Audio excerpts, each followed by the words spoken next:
क्या होगा अगर कैंग दी कॉन्करर, डॉक्टर स्ट्रेंज और शक्तिमान के बीच में फाइट हो जाए तो कौन जीतेगा? और इन दिनों में से सबसे पावरफुल कैरेक्टर कौन है? एमसीयू का नया multiverse level threat Kang the conqueror, master of mistake arts doctor strange या इंडियन सुपर हीरो शक्तिमान? तो ये वीडियो बहुत ही इंटरेस्टिंग होने वाली है, इसलिए इसे बिल्कुल भी स्किप मत करना और एंड तक जरूर देखना ताकि तुम कुछ भी मिस ना करो। तो कैंग, डॉक्टर स्ट्रेंज और शक्तिमान तीनों अपनी सुपर पावरफुल और सुपर डिस्ट्रक्टिव स्टैंड की वजह से मोस्ट पावरफुल कैरेक्टर्स में से एक है और बहुत ही कम ऐसे कैरेक्टर्स हैं जो एक्चुअली उन्हें हरा पाए। तो सबसे पहले बात करते हैं शक्तिमान वर्सेस डॉक्टर स्ट्रेंज की और जानने की कोशिश करते हैं कि इन दोनों में से ज्यादा पावरफुल कौन है। बात करें शक्तिमान की, तो शक्तिमान हमें पहली बार 1997 के एक टीवी शो में देखने को मिला था और ये पहली सुपर हीरो सीरीज थी जो पूरे भारत में फेमस हुई थी। बात करें शक्तिमान के ओरिजिन की, तो मानवता की शुरुआत में इंसान बहुत सुखी थे, पर सदियां बीती और 3 युग बीते और वही इंसान जो इतने टाइम से शांति और प्यार से रह रहे थे, उनके दिल में लालच और बुराई आने लगी और इसी लालच और बुराई से इंसानियत खोखली होकर टूटती रही अगले 6000 सालों तक। और इस सब को रोकने के लिए ऋषियों का एक समूह जो कि खुद को सूर्यवंशी बुलाते थे, उन्होंने एक इंसान को चुना और उस इंसान को कुंडलिनी योगा के द्वारा अपने शरीर के साथ चक्रों को जागृत करके उनकी पावर्स को कंट्रोल करना सिखाया और इन चक्रास को जागृत करके उसे बहुत सारी सुपर नेचुरल और मैजिकल पावर्स मिली और इन पावर्स पर पूरा कंट्रोल पाने के लिए उसने अपनी बॉडी को एक यज्ञ के दौरान यज्ञ की अग्नि में समर्पित कर दिया और डेथ की जगह उसे मिली सुपर नेचुरल और मैजिकल पावर्स और उसकी बॉडी 5 लाइफ एलिमेंट्स में ट्रांसफॉर्म हो गई, जिससे उसे इन 5 लाइफ एलिमेंट्स पर फुल कंट्रोल मिला और उसने पूरी दुनिया से लालच और बुराई को खत्म करने की प्रतिज्ञा ली। और उसके इसी काम को देखते हुए एक रिपोर्टर जिसका नाम गीता विश्वास था, उसने उसका नाम शक्तिमान रखा और बाद में हमें पता चलता है कि शक्तिमान एक्चुअली श्री सत्या का पुनर्जन्म है जो कि महाभारत के टाइम में सूर्यवंशी का हिस्सा थे और वो अपनी इस लाइफ में एक नॉर्मल फोटोग्राफर रिपोर्टर है जिसका नाम है पंडित गंगाधर विद्याधर मायाधर ओमकारनाथ शास्त्री। बात करें कुछ बेसिक पावर्स की, तो शक्तिमान के पास superman strength, speed, stamina, durability, fly, energy projection, energy manipulation, element manipulation और इमोर्टैलिटी जैसी पावर्स हैं। शक्तिमान अपनी बॉडी को 5 life element fire, air, earth, space और वाटर में ट्रांसफॉर्म कर सकता है और उसकी यही चीज उसे इमोर्टल और अनडिफीजेबल बना देती है, क्योंकि अगर समहाउ कोई उसे मारकर उसकी पूरी बॉडी को भी डिस्ट्रॉय कर देता है, फिर भी शक्तिमान नहीं मरेगा, बल्कि 5 लाइफ एलिमेंट्स उसकी बॉडी को दोबारा से रिवाइव कर लेंगे। और जब तक हमारे यूनिवर्स में फायर, एयर, अर्थ, स्पेस या वाटर में से कोई एक भी एलिमेंट है, तब तक शक्तिमान को मार पाना ऑलमोस्ट इम्पॉसिबल है। और अगर शक्तिमान का कोई एनिमी शक्तिमान को मारना चाहता है तो पहले उसे पूरे यूनिवर्स से इन 5 लाइफ एलिमेंट्स को डिस्ट्रॉय करना होगा, या इन अदर वर्ड्स पूरे यूनिवर्स को, उसके बाद खुद की बॉडी को और उसके बाद शक्तिमान को। पर अगर एक भी लाइफ एलिमेंट बच गया तो शक्तिमान दोबारा से रिबॉर्न हो जाएगा। शक्तिमान लाइट की स्पीड से ट्रैवल कर सकता है, स्पेस में विदाउट ऑक्सीजन सांस ले सकता है, डायमेंशंस के बीच में ट्रैवल कर सकता है और सुपरमैन की तरह अपनी आंखों से लेजर लाइट भी छोड़ सकता है। और शक्तिमान की ये सब पावर्स उसे मार्वल और डीसी के बहुत सारे सुपर हीरो से कई गुना ज्यादा पावरफुल बना देती है। साथ ही शक्तिमान के पास कॉस्मिक अवेयरनेस भी है, जिससे उसे अपने यूनिवर्स या मल्टीवर्स में क्या चल रहा है सब पता होता है। तो ये थी शक्तिमान की पावर्स और शक्तिमान की पावर्स को अच्छे से जान लेने के बाद अब बात कर लेते हैं डॉक्टर स्ट्रेंज की और जानने की कोशिश करते हैं कि आखिर डॉक्टर स्ट्रेंज कितना पावरफुल है। तो अपना डॉक्टर स्ट्रेंज मिस्टिक आर्ट्स का मास्टर है जो कि अपने आसपास की एनर्जी का यूज करता है स्पेल्स को कास्ट करने के लिए और वो इन स्पेल्स का यूज बहुत अटैक एंड डिफेंस पर्पसेस के लिए कर सकता है। और डॉक्टर स्ट्रेंज अपने इन्हीं स्पेल्स का यूज करके थानोस और डोरमामू जैसे सुपर पावरफुल कैरेक्टर्स के साथ भी फाइट कर चुका है। इसके अलावा डॉक्टर स्ट्रेंज उड़ सकता है और अर्थ पर कहीं भी पोर्टल ओपन कर सकता है। इसके अलावा डॉक्टर स्ट्रेंज के पास टाइम स्टोन भी है जिससे वो फ्यूचर की सभी पॉसिबिलिटीज को देख सकते हैं, फ्यूचर को प्रेडिक्ट कर सकते हैं और टाइम ट्रैवल भी कर सकते हैं। हालांकि डॉक्टर स्ट्रेंज बहुत ही पावरफुल कैरेक्टर है, पर वो पहले भी एक नॉर्मल ह्यूमन बीइंग ही था और अब भी एक नॉर्मल ह्यूमन बीइंग ही है जिसके पास कोई भी सुपर पावर्स नहीं है। साथ ही डॉक्टर स्ट्रेंज की बॉडी भी एक नॉर्मल ह्यूमन बीइंग की है और साथ ही उसे अपने स्पेल्स को कास्ट करने के लिए अपने हाथों को मूव करना पड़ता है जो कि उसकी सबसे बड़ी कमजोरी है। और सिंस डॉक्टर स्ट्रेंज के पास कोई भी सुपर पावर्स नहीं है, इसलिए अगर कोई भी उसके हाथों को सिंपल रस्सियों से भी बांध दे जिससे वो अपने हाथों को मूव ना कर पाए, तो वो सिंपल सी रस्सियों से भी नहीं छूट पाएगा। और अगर डॉक्टर स्ट्रेंज के ओपोनेंट के पास सुपर स्ट्रेंथ है और उसके ओपोनेंट का एक डायरेक्ट हिट सही से कनेक्ट होता है, तो वो सिंगल हिट डॉक्टर स्ट्रेंज की जान ले सकता है। पर इन सब चीजों के बावजूद डॉक्टर स्ट्रेंज ने हर एक पॉइंट पे खुद को प्रूव किया है, चाहे इन्फिनिटी स्टोन्स की पावर्स को रोकना हो, डोरमामू से डील करनी हो या थानोस से फाइट करनी हो, डॉक्टर स्ट्रेंज ने कभी भी किसी को भी निराश नहीं किया। इसके अलावा डॉक्टर स्ट्रेंज किसी को भी मिरर वर्ल्ड में डाल सकता है जहाँ पर होने वाली किसी भी चीज का रियल वर्ल्ड पर कोई भी असर नहीं होता और यहाँ पर हर एक चीज डॉक्टर स्ट्रेंज के कंट्रोल में होती है। और अगर तुम्हें वांडा की तरह मैजिक या रियलिटी मैनिपुलेशन नहीं आता तो तुम कभी भी मिरर वर्ल्ड से बाहर नहीं निकल सकते। साथ ही डॉक्टर स्ट्रेंज किसी भी इवेंट की हर एक पॉसिबिलिटीज को देख के बेस्ट रास्ता चुन सकते हैं, जैसा उन्होंने इन्फिनिटी वॉर में चुना था ताकि वो अपनी विन को कंफर्म कर सके। और इन्हीं सब चीजों की वजह से बहुत ही कम ऐसे कैरेक्टर्स हैं जो एक्चुअली डॉक्टर स्ट्रेंज को हरा पाए हैं। तो ये थी डॉक्टर स्ट्रेंज की पावर्स और डॉक्टर स्ट्रेंज और शक्तिमान की पावर्स को अच्छे से जान लेने के बाद अब बात कर लेते हैं फाइट कंपैरिजन की और जानने की कोशिश करते हैं कि इन दोनों में से ज्यादा पावरफुल कौन है और फाइट होने पर कौन जीतेगा। तो डॉक्टर स्ट्रेंज बहुत ही पावरफुल कैरेक्टर है जो कि थानोस और डोरमामू जैसे सुपर पावरफुल कैरेक्टर्स के साथ भी फाइट कर चुका है, पर पावर्स के मामले में शक्तिमान डॉक्टर स्ट्रेंज से कई गुना ज्यादा पावरफुल है और डॉक्टर स्ट्रेंज कभी भी शक्तिमान की पावर्स को मैच नहीं कर सकता। डॉक्टर स्ट्रेंज अर्थ पर कहीं भी पोर्टल ओपन करके एक ही सेकंड में वहां पहुंच सकता है, पर शक्तिमान डायमेंशंस के बीच में ट्रैवल कर सकता है और लाइट की स्पीड से भी मूव कर सकता है, इसलिए वो डॉक्टर स्ट्रेंज को पोर्टल के अंदर जाने से पहले ही रोक कर उसे बाहर फेंक सकता है। डॉक्टर स्ट्रेंज अपने मैजिकल स्पेल से शक्तिमान पर अटैक करेगा, पर डॉक्टर स्ट्रेंज के किसी भी अटैक का शक्तिमान पर कोई भी असर नहीं होगा। पर चलो मान लेते हैं कि डॉक्टर स्ट्रेंज अपने मैजिकल स्पेल से अपनी फुल स्ट्रेंथ का यूज करके एक सुपर पावरफुल अटैक करता है, जिससे शक्तिमान की बॉडी पूरी तरह से डिस्ट्रॉय हो जाती है। फिर भी शक्तिमान नहीं मरेगा, बल्कि 5 लाइफ एलिमेंट्स फिर से उसको रिवाइव कर लेंगे, और जब तक 5 लाइफ एलिमेंट्स में से एक एलिमेंट भी शक्तिमान के आसपास अवेलेबल है, शक्तिमान को मार पाना इम्पॉसिबल है। दूसरी तरफ डॉक्टर स्ट्रेंज पावरफुल तो बहुत है, पर फिर भी वो एक नॉर्मल ह्यूमन बीइंग है जिसके पास कोई भी सुपर पावर्स नहीं है, और वो शक्तिमान के एक नॉर्मल पंच तक को सर्वाइव नहीं कर पाएगा। और सिंस शक्तिमान लाइट की स्पीड से मूव कर सकता है और डॉक्टर स्ट्रेंज के पास कोई भी सुपर रिफ्लेक्सेस नहीं है, इसलिए ना ही वो शक्तिमान के अटैक को डॉज कर सकता है, ना ही उससे बच सकता है और ना ही उसे सर्वाइव कर सकता है। इसके अलावा क्योंकि डॉक्टर स्ट्रेंज एक नॉर्मल ह्यूमन बीइंग है, शक्तिमान लाइट की स्पीड से ट्रैवल करके उसे स्पेस में छोड़ सकता है जहां पर वो ठंड से मर जाएगा, समुद्र के बीच में छोड़ सकता है जहां पर वो डूब जाएगा, या रेल की पटरी पर भी रख सकता है। और शक्तिमान के पास ऐसे ही हजारों तरीके होंगे डॉक्टर स्ट्रेंज को मारने के लिए, पर शक्तिमान बुराई को मारता है ना कि बुरे लोगों को, इसलिए वो डॉक्टर स्ट्रेंज को समझाने या सिर्फ हराने की कोशिश करेगा, या सिंपली डॉक्टर स्ट्रेंज को एक वर्थी ओपोनेंट या खतरा तक कंसीडर ना करके उसे एक पंच मार के नॉकआउट करके वहां से चला जाएगा। और इस तरह से इन दी एंड डॉक्टर स्ट्रेंज ना ही शक्तिमान को मार सकता है और ना ही उसे हरा सकता है, जबकि शक्तिमान डॉक्टर स्ट्रेंज को मार भी सकता है और उसे हरा भी सकता है। इसलिए शक्तिमान इस फाइट का एक अल्टीमेट विनर होगा और फाइट में चाहे जो भी हो इन दी एंड जीतेगा शक्तिमान। तो बात करते हैं शक्तिमान वर्सेस कैंग की और जानने की कोशिश करते हैं कि इन दोनों में से ज्यादा पावरफुल कौन है। बात करें कैंग की,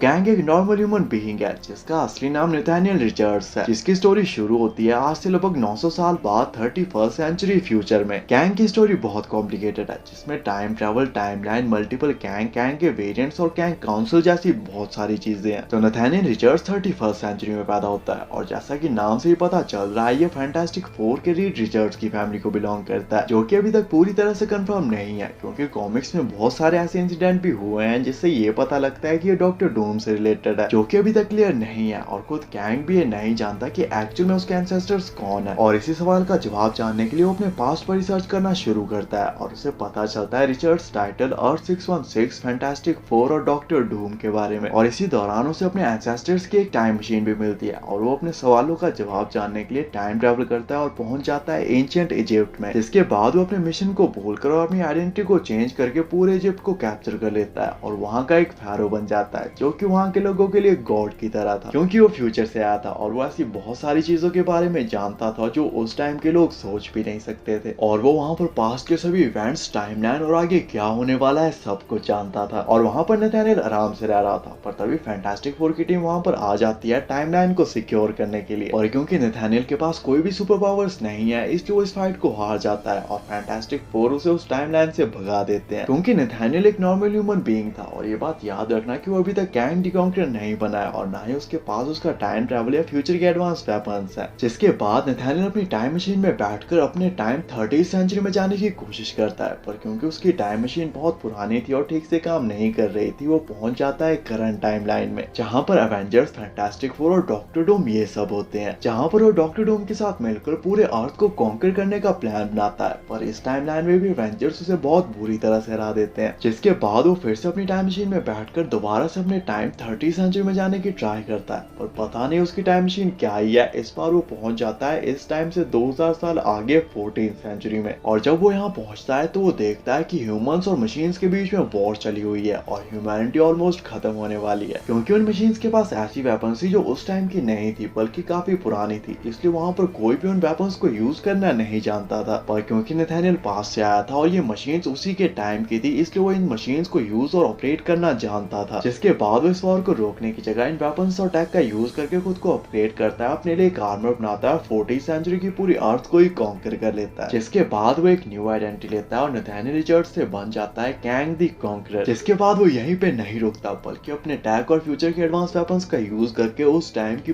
पूरी गैलेक्सी तक को कॉन्कर कर लेता है, इसके बाद की कैंग की स्टोरी में इतना ज्यादा टाइम ट्रैवल है कि उसे मास्टर ऑफ टाइम भी कहा जाता है और इसी टाइम ट्रैवल की वजह से उसके बहुत सारे वेरिएंट्स भी हैं। इसके अलावा कैंग की स्टोरी में काउंसिल ऑफ कैंग भी है जहाँ पर मल्टीवर्स के सभी कैंग है और वहाँ पर है एक प्राइम कैंग और इस प्राइम कैंग का सिर्फ एक मिशन है, हर एक टाइमलाइन के हर एक यूनिवर्स को कॉन्कर करना। बात करें पावर्स की तो कैंग एक नॉर्मल ह्यूमन बीइंग है जिसके पास कोई भी सुपर पावर्स नहीं है और कैंग की मेन वेपन और पावर है उसका टाइम ट्रैवल और फ्यूचर का एडवांस टैक। साथ ही कैंग जीनियस लेवल इंटेलिजेंट, एक स्किल टैक्टिशियन और हैंड टू हैंड कॉम्बैट का मास्टर भी है जिसके पास उसका फ्यूचर का एडवांस टैक और आर्मर है जो कि उसे सुपरमैन स्टैंड, स्पीड, स्टैमिना और ड्यूरेबिलिटी जैसी पावर्स प्रोवाइड करता है। साथ ही कैंग ने बैकअप प्लान के लिए अपने कुछ क्लोन्स भी बना के रखे हैं जो कि फिलहाल तो अनकॉन्शियस है, पर जैसे कैंग मरने वाला होगा कैंग का आर्मर उसकी कॉन्शियसनेस को उसके इन क्लोन्स में शिफ्ट कर देगा और कैंग उन क्लोन्स में दोबारा से जिंदा हो जाएगा जो कि अलग अलग टाइमलाइन के अलग अलग यूनिवर्सेस में सेफ है और ये चीज कैंग को ऑलमोस्ट इमॉर्टल बना देती है। तो ये थी कैंग की पावर्स और कैंग और शक्तिमान की पावर्स को अच्छे से जान लेने के बाद अब बात कर लेते हैं फाइट कंपैरिजन की और जानने की कोशिश करते हैं कि इन दोनों में से ज्यादा पावरफुल कौन है और फाइट होने पर कौन जीतेगा। तो कैंग द कॉन्करर एमसीयू का नया मल्टीवर्स लेवल थ्रेट है जो कि रियलिटी के लिए सबसे बड़ा खतरा है और वो अपने टाइम के पूरे प्लेनेट, गैलेक्सी और टाइमलाइंस तक को कॉन्कर कर चुका है और इन सब चीजों के लिए कैंग के पास उसकी मेन वेपन है उसका टाइम ट्रैवल और फ्यूचर का एडवांस टैक और वेपन। और दूसरी तरफ शक्तिमान के पास सुपर नेचुरल और मैजिकल पावर्स है जो कि पूरे यूनिवर्स के डिस्ट्रक्शन तक को सर्वाइव कर सकता है, इसलिए कैंग के किसी भी वेपन का शक्तिमान पर कोई भी असर नहीं होगा। शक्तिमान का 5 लाइफ एलिमेंट्स पर फुल कंट्रोल है और वो उन्हें अपने हिसाब से मैनिपुलेट और यूज कर सकता है जिसमें वाटर भी है, पर मोस्ट ऑफ द चांसेस हैं कि आयरन मैन की तरह कैंग का भी सूट वाटरप्रूफ होगा, इसलिए कैंग को हरा पाना इतना भी आसान नहीं होगा। कैंग अपने दूसरे वेरिएंट्स या वेरिएंट्स की पूरी आर्मी को बुलाकर इस फाइट को जीतने की कोशिश कर सकता है, पर इससे भी कुछ ज्यादा फर्क नहीं पड़ेगा क्योंकि शक्तिमान इमॉर्टल है और अगर समहाउ कैंग अपनी पावर्स का यूज करके शक्तिमान की पूरी